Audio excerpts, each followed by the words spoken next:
سلام، من رضام. سلام، منم صدرام و شما دارید به راند 0 پادکست رینگ گوش میدید. پادکستی که توش قرار مشکلات و مسائل شخصی که هممون روزمره باش درگیریم رو ببره توی رینگ. یه 4 تا مشت بزنیم، یه 4 تا مشت بخوریم، ببینیم دنیا دست کیه. توی راند اول، تو بخش اول بگیم که چرا اسم پادکست رو گذاشتیم رینگ. حقیقتش ما خیلی سرش فکر کردیم و زندگی واقعا مثل رینگ، مشکلاتی که میاد مثل مشتایی که میاد سمت عدال، بعضی جا خالی میدی، بعضی رو میخوری، بعضی وقتا واقعا میافتی و نمیتونی واقعا پاشی، ولی باید پاشی. البته این باید پاشی نشون نمیده که ما قراره توی پادکست قطعا حرف زرد بزنیم، اصلا اینطوری نیست. خط فکرمون اصلا این نیست. ولی خب آره میگم دیگه، نمیخوایم بگیم او انگیزه داشته تلاش کنه از این حرفا، ولی به نظر من همه آدما تو زندگیشون حرف برای گفتن دارن، مخصوصا وقتی زیر فشارن و یه سری اتفاقا براشون میفته. این حرفاشون شنیدنیه، میتونه تلنگر داخل بقیه ایجاد کنه، خط فکری ایجاد کنه و ما هم حس میکنیم که این دیده رو داریم و ارزش رو میتونیم ایجاد کنیم و حداقل تو ذهن خودمون این درسته. اگه درست نبود که میذاریم در معرض فیدبک و میفهمیم که درست نیست و اصلاح میکنیم. بله صد. ولی اما اگر درست باشه و یک نفر رو هم بتونیم همراه کنیم، قطعا پادکست رسالتش رو به انجام رسونده.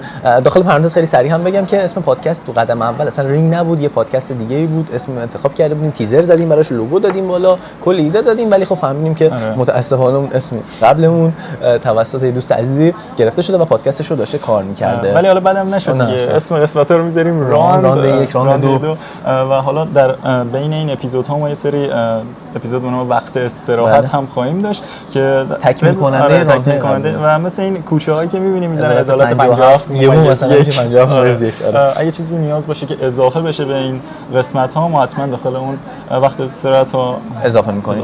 حالا ما تو هر قسمت قراره راجع به تجربیات و مسائل شخصی صحبت کنیم، راجع به مقالات علمی که تو این موضوع ترنده قطعا صحبت خواهیم کرد و قسمت باحالش هم اینه که ما تو هر قسمت سعی می‌کنیم یه مهمون خیلی درجه یک داشته باشیم که قطعا لول پادکست رو چند لول ببره بالا و تو فیلدهای مختلف هم مهمون داریم. ما مهمون علمی خواهیم داشت، مهمون ورزشی خواهیم داشت، مهمون موفق کاری خواهیم داشت و توی اسکیل‌های مختلف قطعا باشون گفتگو خواهیم کرد. 100%. و حالا ما این پادکست رو که داریم می‌ریم رضا، در واقع یک مسئولیتی هم رو دوش خودمونه. تو وقتی یک خط فکری رو داری ایجاد می‌کنی، اول اینکه تو باید به اون پایبند باشی.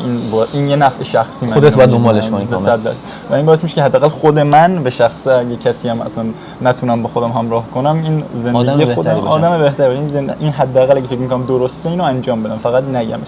و میگم دیگه این یک نفع شخصی برای من. یه سوالی که مهمه و خودمونم درگیرش بودیم، فکر کنم هم درگیرش بودن، اینه که چرا مخاطب باید بیاد ما رو گوش کنه، یا اصلا تو هر کاری که می‌خوای شروع کنی چرا مخاطب باید تو رو انتخاب کنه؟ دقیقاً جایگاه تو چیه برای اینکه یکی بیاد وقتش رو در اختیار تو قرار بده و به حرفات حتی گوش بده؟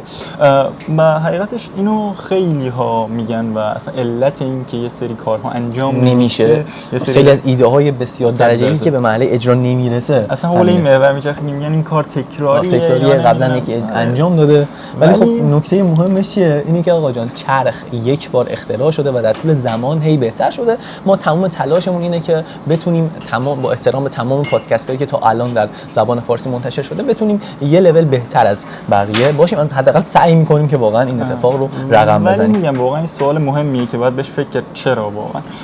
و در نگاه خودم حداقل به نظرم ارزش این رو دارم که بتونم یه چند دقیقه تاثیر حداقلی روی مخاطبم بذارم. امیدوارم که اتفاق به سخت نباشه ان شاء الله.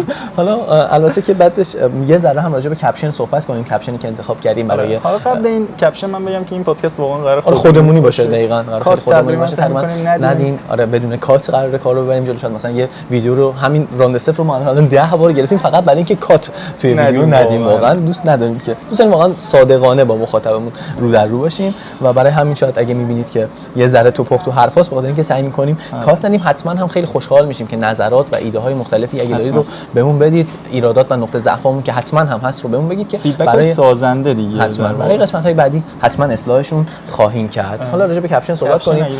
کپشنی که برای روش فکر کردیم و ریویو پیجمون هم می‌بینید و شعار پادکستمون هم هست اینه که زندگی گوشه‌ای از رینگ. حقیقتش از ما قبلش فکر کردیم که بگیم گوشه از یک رینگ. آره. ولی وقتی میگی یک رینگ یعنی تو چند تا رینگ داری و این رینگر رو ما می‌خواستیم درینگ باشه. این پادکست ما در واقع اسمش رینگه، می‌خواستیم این زندگی گوشه‌ای از این پادکستی که ما داریم. و خب این یعنی چی؟ یعنی اینکه می‌خوایم بگیم این پادکست ابعاد مختلفی داره و زندگی به این گندگی گوشه‌ای از این رینگ.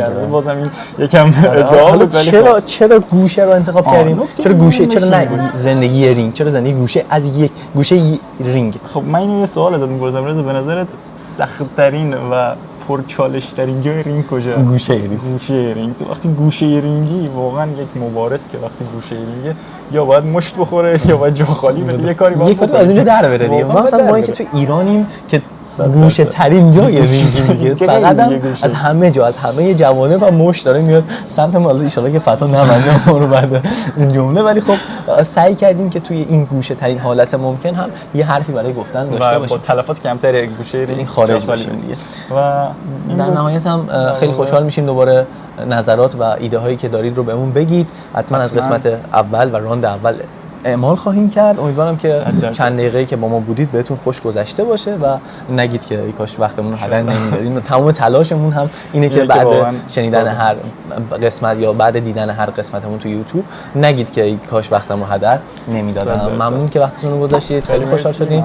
تا قسمت 1 خدا نگهدار.